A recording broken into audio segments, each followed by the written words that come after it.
All right.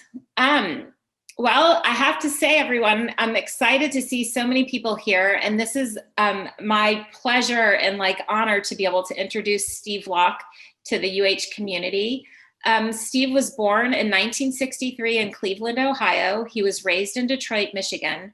He received his M.F.A. in 2001 from Massachusetts College of Art and Design. He's shown extensively, and I've been warned not to talk too much about it, but everywhere from the Isabella Stewart Gardner Museum to the ICA in Boston, the Museum of Contemporary Art in Detroit. He's shown at places, he's done projects with ForFreedoms, Kickstarter, the Boston Public Library, Prospect 4 in New Orleans, as well as many galleries, both nationally and internationally.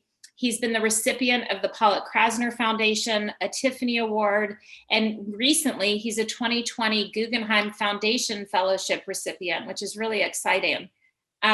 His work has been reviewed in Artforum, Art in America, all over the place. I wanted to read this little paragraph about Steve's work because I think it's a nice introduction. I really love it. Steve Locke is now a New York-based artist whose paintings, drawings, sculptures, and installations live at the intersection of portraiture, identity, and modernism. From the seductive nature of his paintings to the familiar but unreliable record of his photographs, he directs our gaze to help us look critically and unflinchingly at our shared history. And with that, I just want to welcome you, Steve. We're so honored that you're here, and we can't wait to hear what you have to say.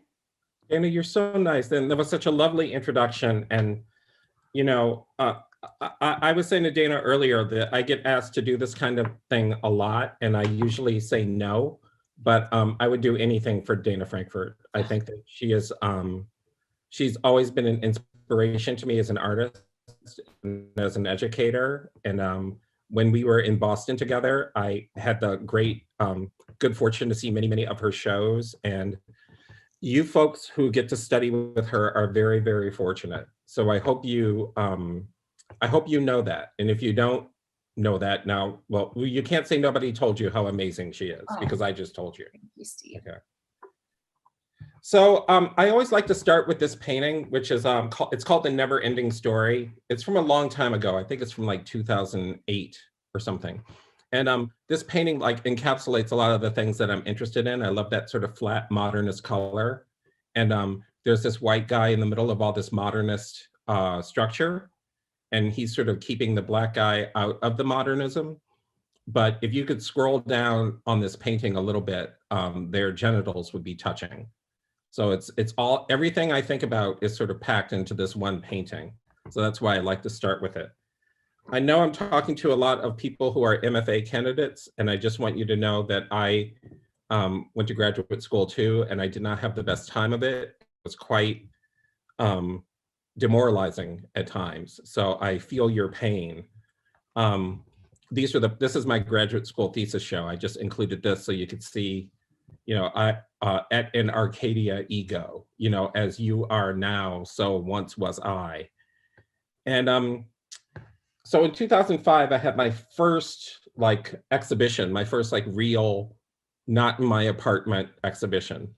And that was at a place called the Artist Foundation in Boston.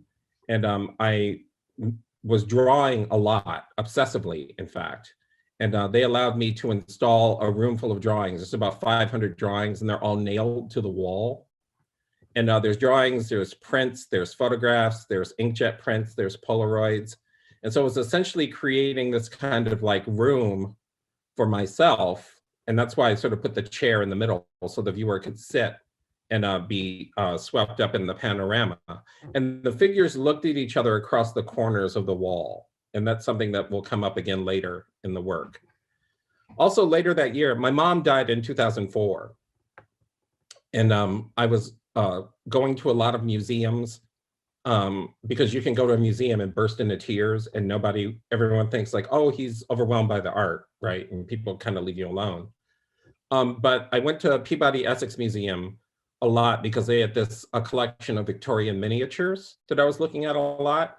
And the ways that people were wearing collar stays and corsets and all this sort of stuff to hold their bodies in a particular position in order to be painted. And so I tried to figure out what size I would make a miniature if I was going to make one. and I started using a cock ring as the circle. And so it sort of looks like this peep show, actually, when you look at it. But when you get up to the circle, instead of seeing, you know, one thing, you actually see a portrait of me. And so it became this little experiment with identity and portraiture. And so I would shave my head, I would grow my hair, I would do different things. I wore that ball gag, all those different things to make these different kinds of portraits of myself. And one of them I was thinking, oh, this would be good if I was ever emperor. This is the image that I would put on the money. You know, it was that kind of idea. Like I said, my mom died in 2004. I spent a lot of time going back and forth between Michigan and Massachusetts and drawing her. And these paintings came out of that. They're meditations on the figure on my mother's profile. You can see a detail there on the right, but also each row of the painting across the horizontal edge and the vertical edge, each inch of painting, the color is modulated. So it's not using any other sort of trick except color next to color. And in some of them, like in this one, sometimes the figure's wearing glasses, they're facing in opposite directions. All sorts of activities starts to happen in these paintings. But they were like the first paintings where I was really thinking about grief and color in this very related sort of way. I didn't know that at the time. At the time, I was just painting my mom because I was grief stricken. But over time, I started to realize, you know, with hindsight, what the activity really came down to. And these paintings are going to figure a little bit later in my work because I start to use them as the basis for a new body of work. Now, excuse me, the tea is making my nose run. That's what's so great about it. I got invited to the Savannah College of Art and Design to do a print project. And I did this project called Rapture. And this was after my mom died. I grew up in a very deeply religious family. And so this was the kind of work that I had to wait until my mother died before I made it, right? Because I didn't want it to get back to her. So I was walking around Boston one day and this guy handed me this pamphlet. And I wasn't doing anything particularly homosexual at that moment. Like I was just walking down the street and he just handed me this pamphlet.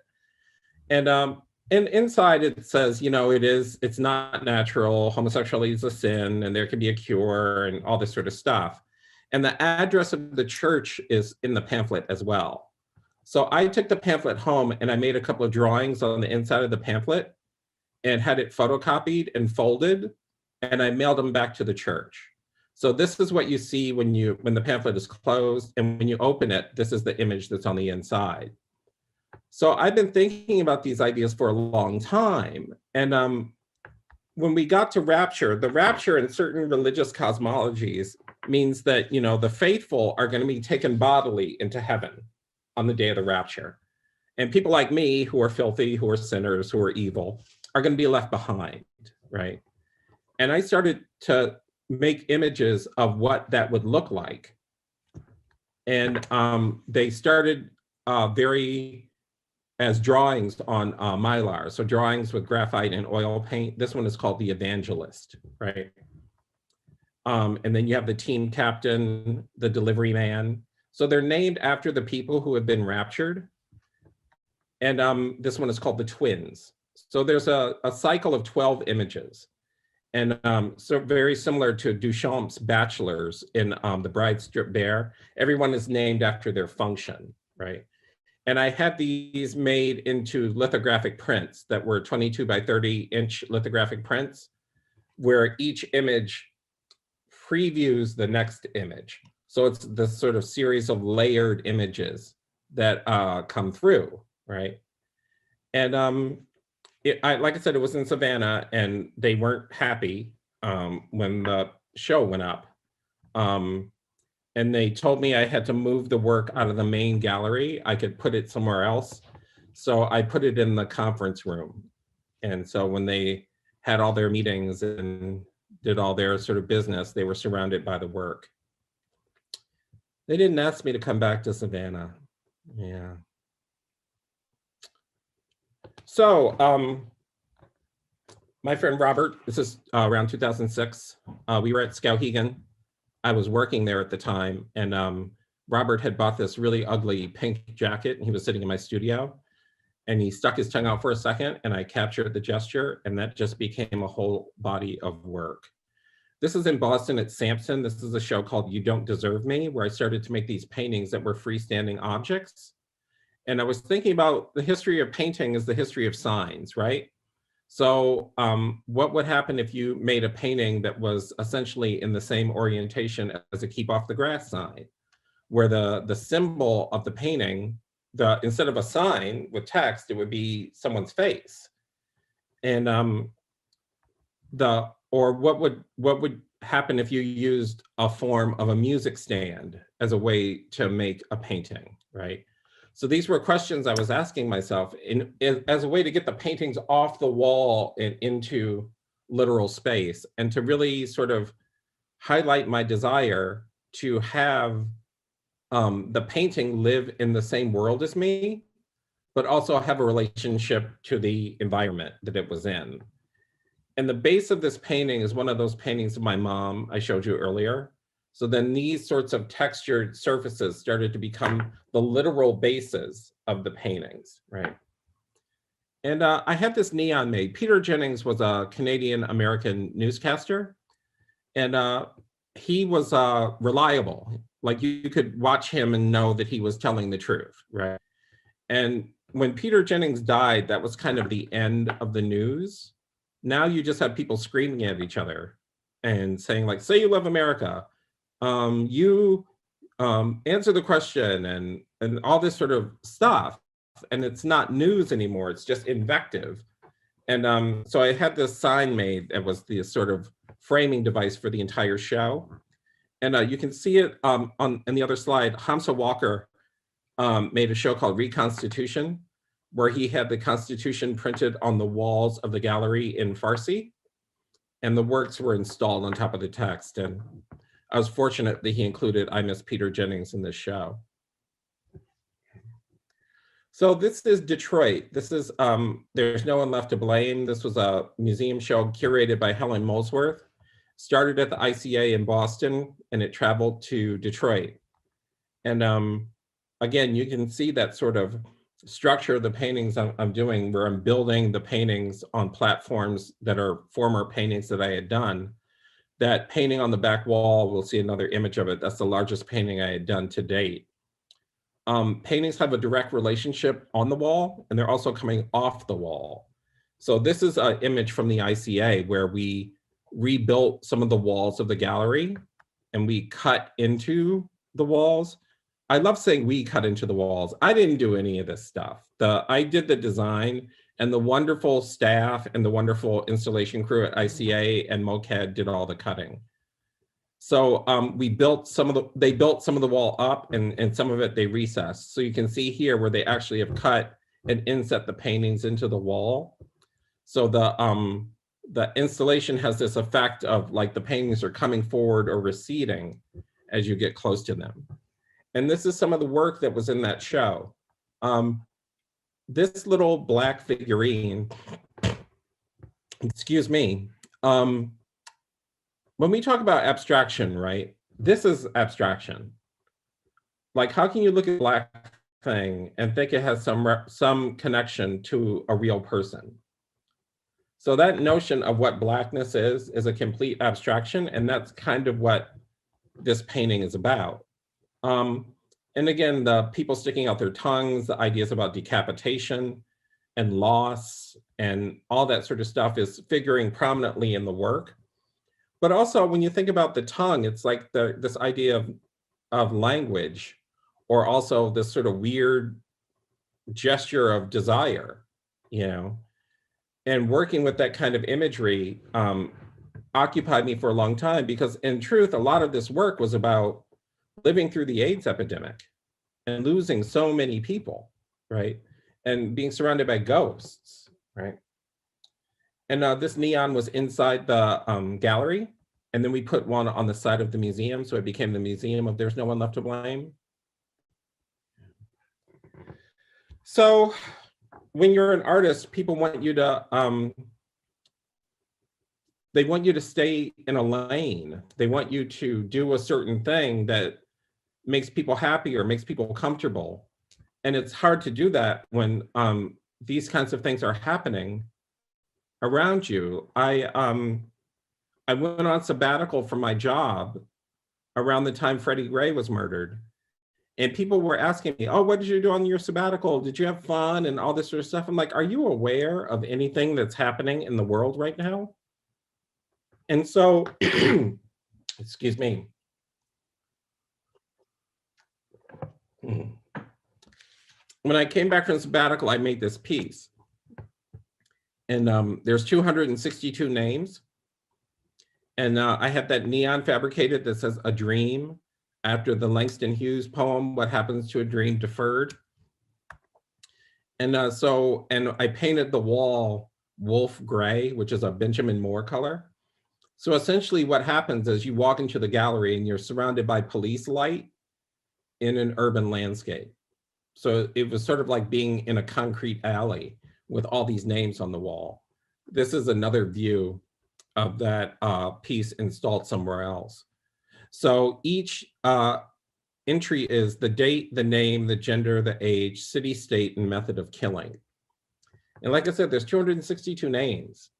And this piece was my response to people asking me how great it was to be on sabbatical or how great your summer was. Like all these people died. And it starts the day of my sabbatical and it ends the day I return to work. So over the course of 1 year, there were all these extrajudicial killings of Black Americans. That also led me to this idea of watching these kinds of acts happen. So many of those killings on video. And we were subjected to watching them over and over and over and over again. I remember coming back from Europe and being in an airport and seeing Eric Garner being killed on television in the airport. Why are they showing the last seconds of this man's life? This is horrible, right? And it made me realize, that this is not new. Like this kind of spectacle of Black death is not new. Back in the Jim Crow, pre-Jim Crow, post-Reconstruction era, they used to make postcards of Black people who had been lynched. So I went back and I started to look at those pictures and I decided to make this project called Family Pictures. So I was walking near the Hallmark store, where they sell those greeting cards, and I saw this frame that said Our Honeymoon. And I thought, who buys that? Like, weren't you on your honeymoon? Like, why do you need the frame to say, this is our honeymoon, if you were actually on your honeymoon? So this frame and all the frames that are in this work are these outward facing objects, right?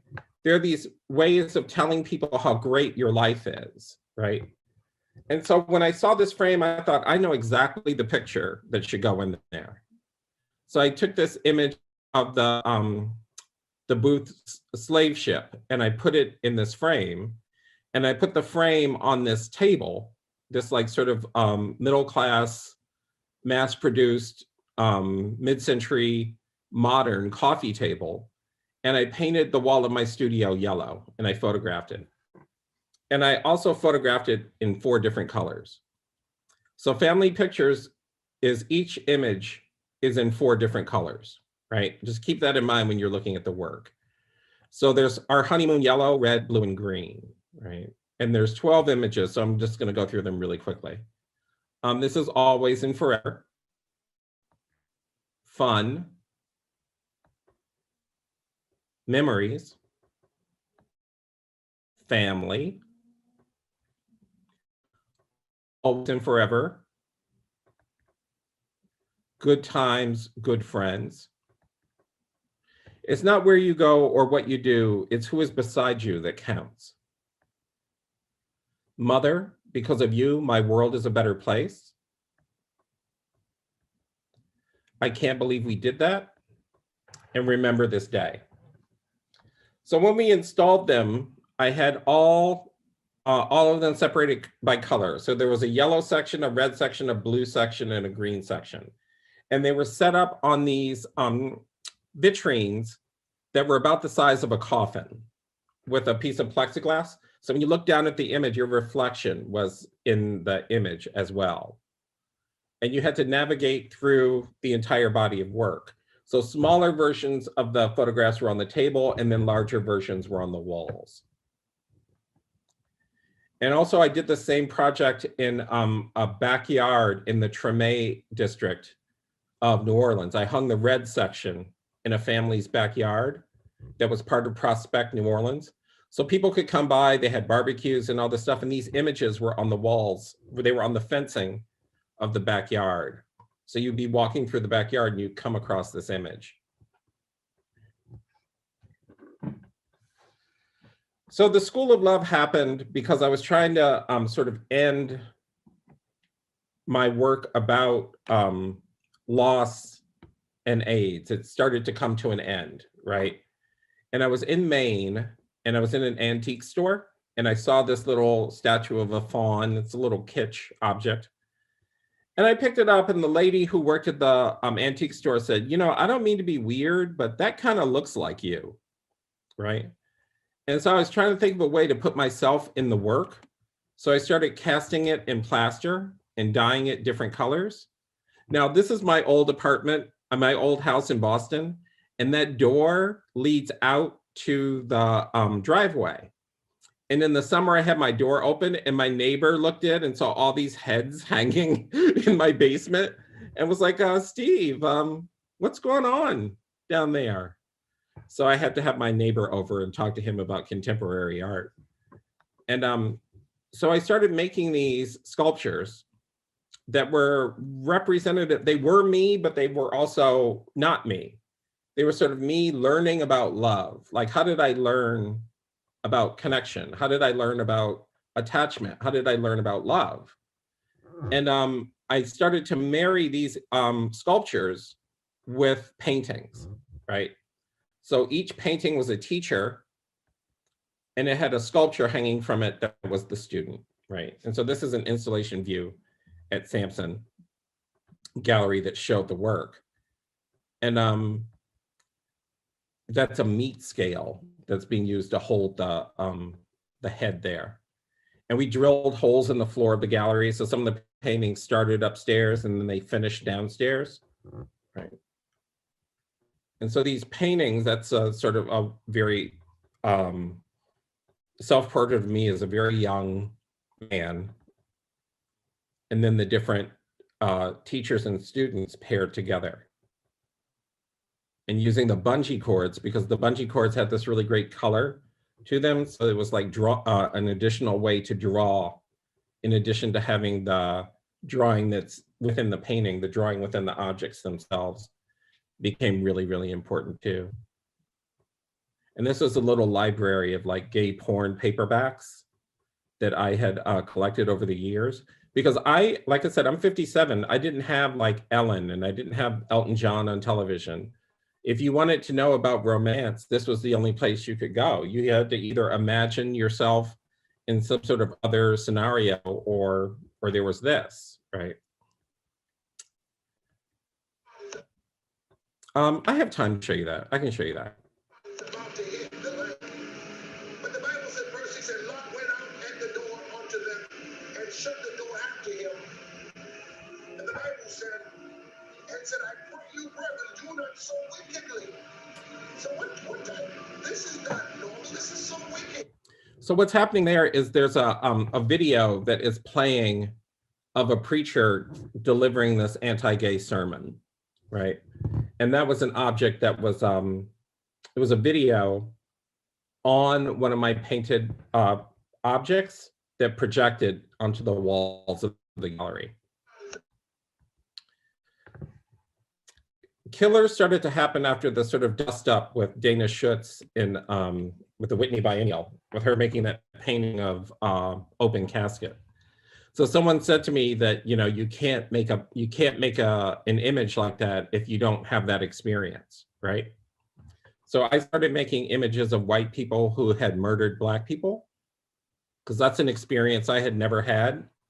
And I wanted to show that it could be done, right? And I think that there's a way in which these drawings, which are on large sheets of paper, very small drawings based on digital images of these people that I found on the internet, it tries to give them some sort of humanity and some sort of empathy, even though they're despicable, horrible people, or they've done despicable, horrible things.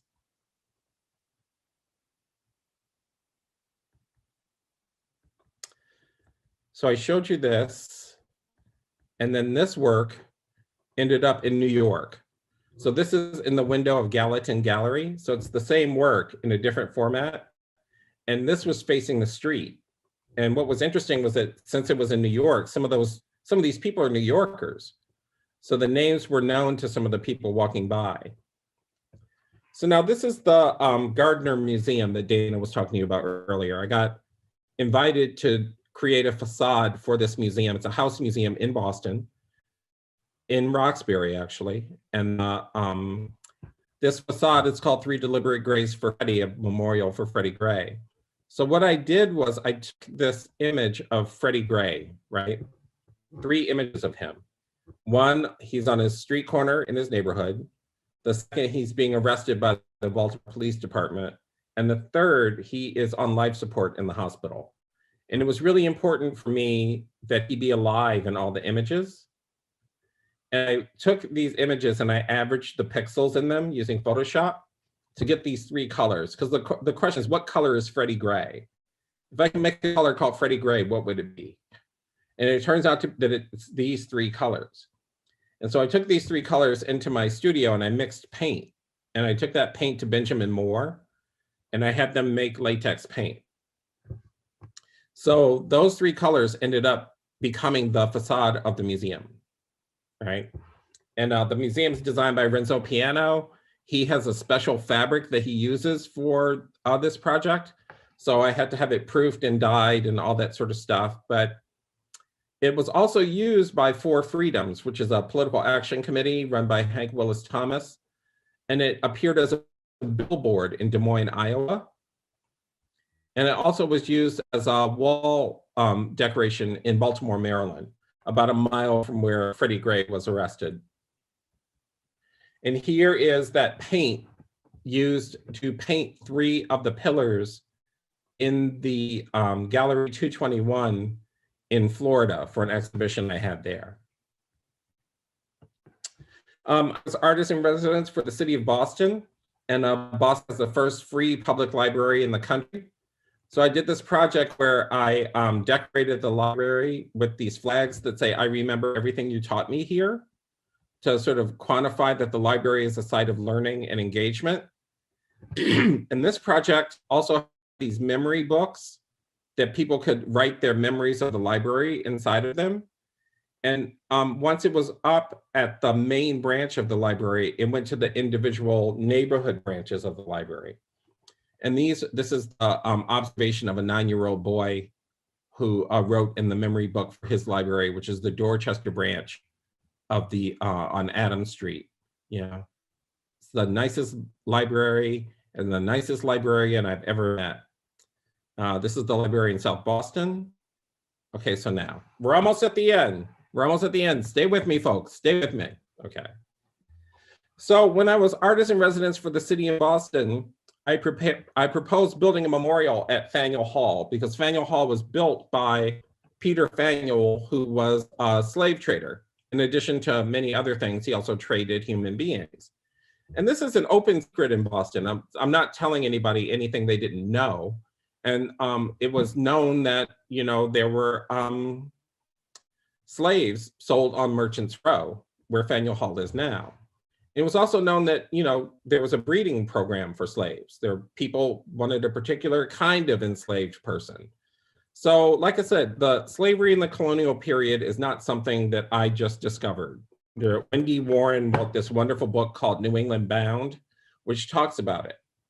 So I started to think about how would I honor or make notice of people who had been trafficked and sold during the colonial period and their relationship to Faneuil Hall.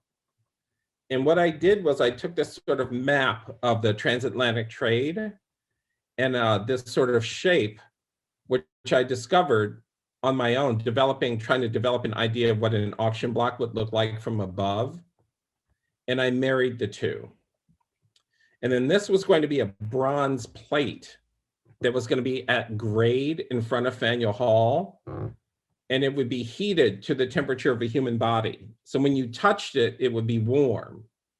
And the snow would melt and all this sort of stuff. And I got approval to do it from every aspect of city apparatus, but the project ended up getting torpedoed for a very complicated, long story, which I don't want to bore anybody with. But this is a portable version that can be anywhere that I've been working on since that time. And the shape has given me a whole new body of work. I started working on it like this idea, an auction block in plan view. And that led me to this deeper investigation of one of my favorite artists of all time, Joseph Albers. And thinking about his homage to the square, I started to rethink about that work in terms of like, what is modernism and what are the constitutive elements of modernism? And one of the things that constitutes modernism is repetition and the square. And my work sort of posits the idea that what if, instead of the square being the basic organizing principle of modernism, what if it's the auction block? Because chattel slavery is why we have a country. It's why America is the way it is, right? The free labor, the free childcare. Washington was able to fight a revolution because they were enslaved people bringing in a crop. So the notion of modernism and enslavement are married to each other. And trying to make a series of paintings that talk about that in the language of modernism has become very, very urgent and very important to me. I find that I never get tired of doing this. I feel like the work for on is starting to deal with color and light and figure and ground in a very different way. So it's still related to the work I was doing before that was about loss, but this work is starting to be about something altogether different. And I'm in the middle of making it. And so the meaning of it is still but I'm endlessly excited about it. Thank you very much. Steve, thank you so much. I want to tell you that, you know, you ending on those Albers paintings, the homage to the auction block, I can't, and whenever I'm looking at something on Instagram or wherever and one comes up, I cannot dissociate now the Albers paintings with your paintings, and I love that. And so it gives me the chills even to talk about it, but I love those paintings in particular. I'm getting so many questions, so I'm going to try to just jump in if that's okay. Yeah, that's fine. Okay, and people that have questions can put them in the chat, in the Q&A, and I'm going to try to get to them. I'm going to start off with my own comment, if that's okay. I wanted to say that one of the things that I love about your painting is how you kind of like extend the meaning. So like when you took the images that I can't remember what city it was in, but they didn't want them in the main gallery, and then you put them in the conference room. It makes it that much more powerful. Same thing with the installation that you wanted to do outside of Faneuil Hall. And, now to me, that piece is that much more meaningful. And so I was wondering if you could just say a little bit about that, like from your point of view. I think that there's a way in which I don't believe that spaces are neutral. Mm-hmm. I don't believe that any space is neutral. And I think that people want to claim that space is neutral. And sometimes the artist can make an object that calls that neutrality into question. And so that's what I was doing with all the sort of public work. Mm-hmm. Like, oh, it's a facade of a museum. Like, actually, Let's Right. trouble that a little bit. Let's make it something else. Oh, it's a really pretty thing. Okay. So now, but now when you go in and you learn about it, it becomes something else. And so Right. a lot of that, Dana, is that refusal to accept this idea of a neutral space. Like that space with Rapture in Savannah, Mhm. people sat in that conference room and decided that they were going to censor the show. Right? Yeah, That's where they made that decision. right. So, oh, fine. All right. If I have to put the work anywhere, let's put the work where you censored it. Let's put it It's just there. a brilliant response, and it means Yeah. that much more. You know, I love it. Okay, I'm going to go into some of these questions. Okay, and by the way, if I repeat them to all the people texting them to me, if I repeat them inaccurately, please send me another text. But how do you see the current art world in the midst of the pandemic, and what do you think has changed forever? And what advice do you have for young artists as they finish school and enter the art world? You know, I came out of art school during a huge depression, so nobody had a job. Like Mhm. so, and I never thought that I was going to make a living as an artist. Like I never thought that was never my goal. Right. I always had a job. I worked as a secretary like for years, right? Mhm. So I think that the most important thing is to make your work and to set yourself up in a way so you can make your work. And you know, you want to be in a position where you can make whatever you want without having to answer to anybody. That's what I had, a job so I could feed myself. I was working 4 days a week and I had 3 days in the studio. So I didn't care if nobody bought my work. I didn't care. So, and then with the pandemic, I was talking to Liz earlier today. People are going to want to touch each other at when this is over. And so the idea of art that has like some tactility or some sort of interest that brings us together, that engages physically, that's going to be really, really a thing, you know, if we all survive it, if we survive this pandemic. And I think that, you know, the art world can, Dana knows this as well as I do, the art world can eat anything. Like transgressive thing, like the art world will just like absorb it. So you shouldn't worry about that. What you should do is you should keep working. That's the only thing that really matters, because everything else is just conversation. Yeah. I think that's very well said. And I think it's a nice sort of the next question. I think you're speaking to it in that answer is some artists make art for art's sake, and they don't feel the pressure to try to stay relevant. And, you know, what is your response to that? I mean, your work couldn't be more relevant, but I'm wondering what advice you have. This is an art student, one of our our BFA students, who's asking, can you talk a little bit about pressure to stay relevant in the art world? Well, you can't care. I mean, like the thing about the art world is that like there's a whole bunch of, there's many, many different art worlds, right? That's the thing. There's not just one art world, right? I have friends whose careers have nothing to do with galleries, have nothing to do.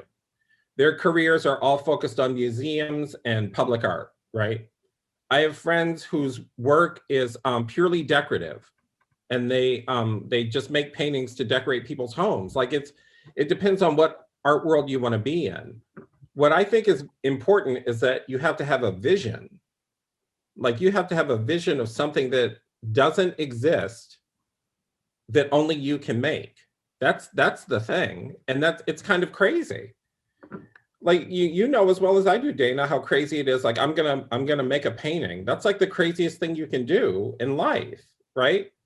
And to expect somebody else to be interested in that, like that's kind of nuts. But you do it because you have to do it.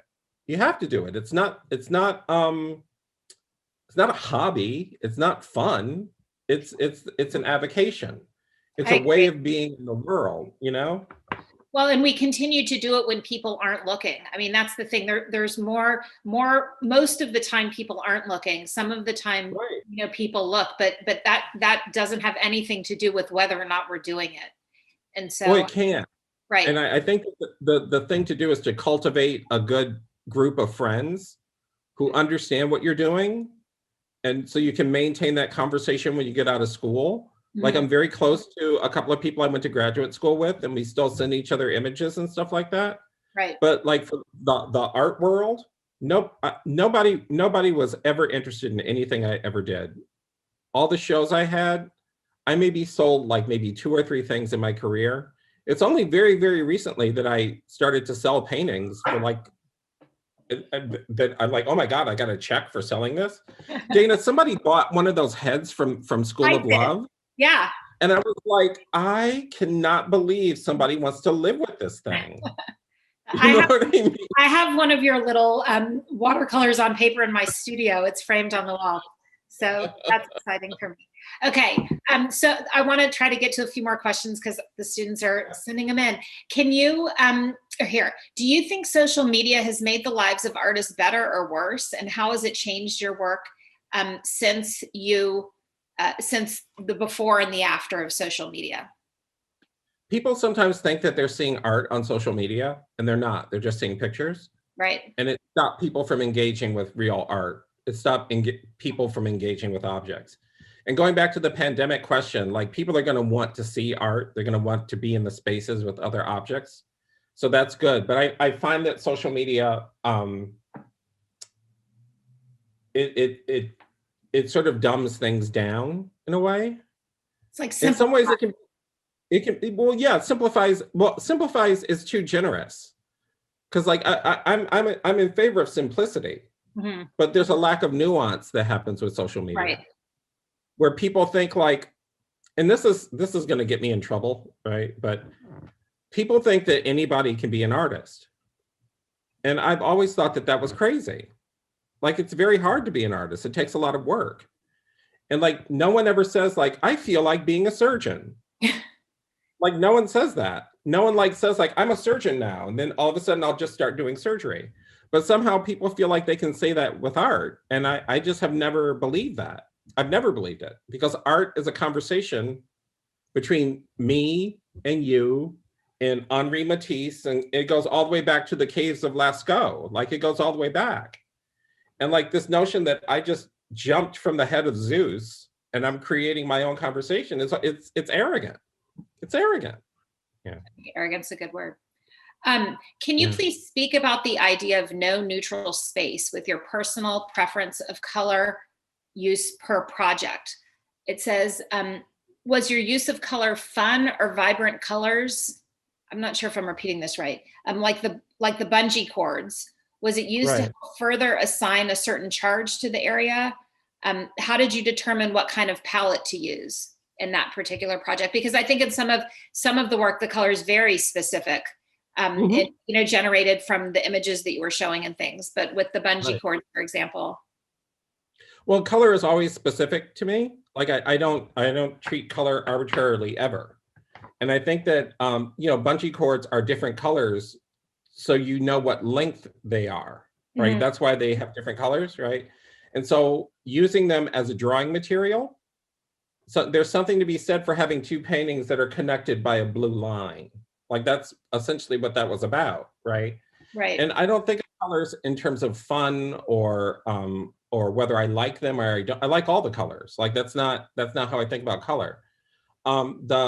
The paintings in School of Love, for the most part, are incredibly desaturated, while the heads are really, really vibrant. And I wanted that dialogue to happen, so that was part of it. In the homage to the auction block, I'm thinking a lot about color theory and Albers directly. Like, what happens when you put a warm color up against a cool color? What happens when you put 2 analogous colors close to each other? I'm thinking about all those things. But I'm also thinking about the emotional response that I get from a different color. So it's all those things, all wrapped up in one. Okay, the first painting shown at the beginning of your presentation reminded me of Lorraine O'Grady's 1983 performance piece, Art Is, a response to someone saying avant-garde art doesn't have anything to do with Black people.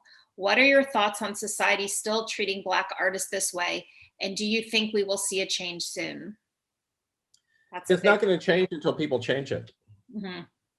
Like I love that people talk about Black art like it has nothing to do, like Black people are from another planet or something. Right. No, I'm American. I'm an American artist. America would not be America without Black people. Well, it's like So Black this History notion, Month.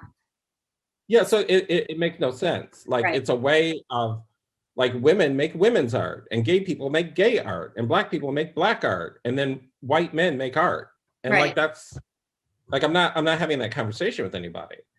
I think that there's a way in which I believe in freedom. Like that's what Black people have given America, is this real belief in freedom, right? So I can do whatever I want, right?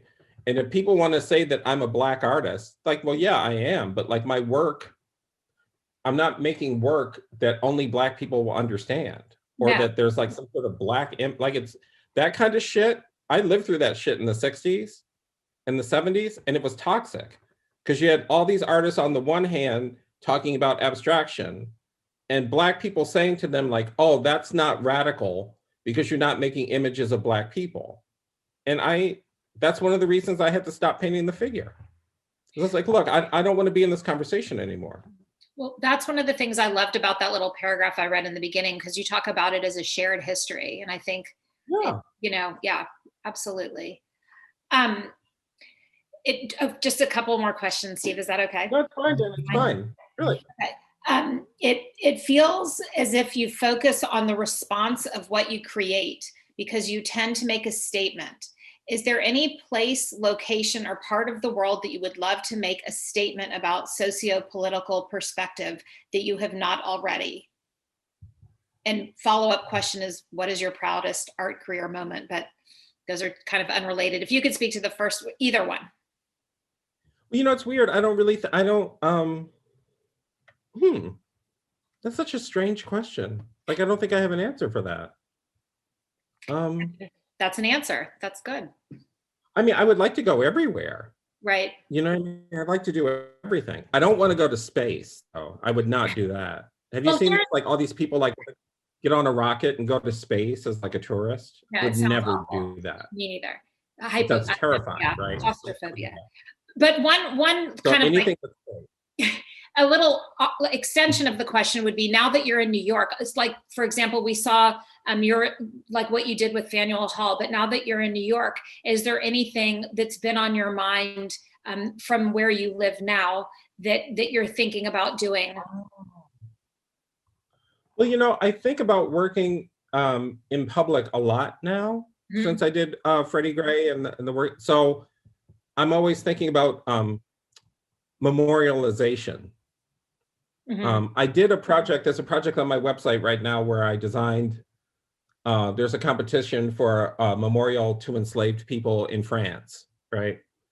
And so I thought, I think I can do that. I think I can imagine what that would be like.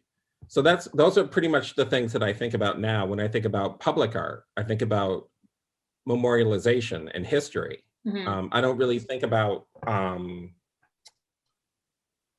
you know, like I'm not the kind of public, I'm not like Anish Kapoor, where I'm going to make like a public thing that you can put somewhere and it's going to activate the space. Right. I'm much more interested in thinking about what happened where and telling the truth about it.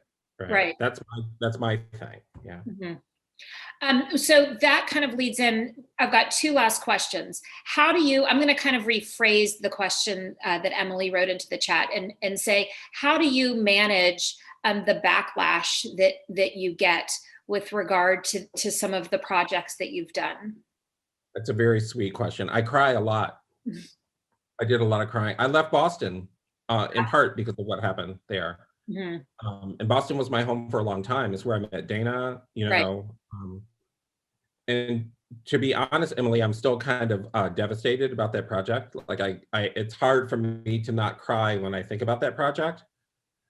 So how do I handle it? The answer would be not very well. But I can say that it's not for lack of trying. Like it doesn't stop me from trying. It might stop me from dealing with people who don't want to have a legitimate conversation, but it doesn't stop me from trying, right? And I did move somewhere where I'm much more welcome, to be honest. I moved to New York, so.